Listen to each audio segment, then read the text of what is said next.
Hello বন্ধুরা, আজ আমরা শুনতে চলেছি একটি ট্রেনের ভৌতিক গল্প। ভূতের ট্রেন। পশ্চিমবঙ্গের এক প্রত্যন্ত গ্রামে অবস্থিত একটি পুরনো রেল স্টেশন, যার নাম কালীঘাট স্টেশন। স্টেশনটি বহু বছর ধরে বন্ধ, কারণ সেই রুটটি বন্ধ করে দেয়া হয়েছে একটি পুরনো ভয়ঙ্কর ট্রেন দুর্ঘটনার পর। গ্রামবাসীরা বলে, প্রতি বছর পূর্ণিমা রাতে এক অদ্ভুত ট্রেন আসে সেই পরিত্যক্ত রেল লাইনে। যারা সেই ট্রেনে ওঠে তারা আর কোনোদিনও ফিরে আসে না।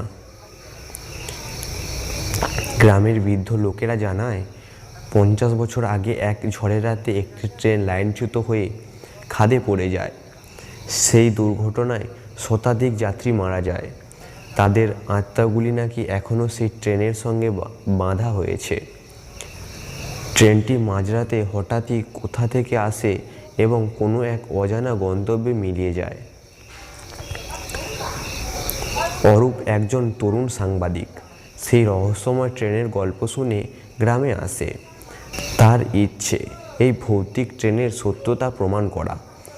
সে গ্রামের বৃদ্ধদের কাছ থেকে ট্রেনের দুর্ঘটনার বিস্তারিত তথ্য সংগ্রহ করে। রাত গভীর হলে অরূপ একা সেই পুরনো স্টেশনে অপেক্ষা করতে থাকে। রাত ঠিক 12টার সময় একটি শিসের শব্দ ভেসে আসে।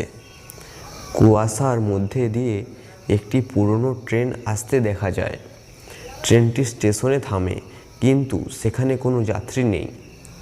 অরূপ সাহস করে ট্রেনের ভেতরে ওঠে। অরূপ দেখে ট্রেনের ভেতরে অদ্ভুত পোশাক পরা যাত্রীরা বসে আছে। সবাই চুপচাপ। একজন বৃদ্ধ তাকে বলে, তুমি এখানে এসেছো কেন? ফিরে যাও, নয়তো তুমিও আমাদের মতো আটকে পড়ে যাবে। ট্রেনটি চলতে শুরু করে এবং অরূপ টের পায় সে আর ফিরে যেতে পারছে না।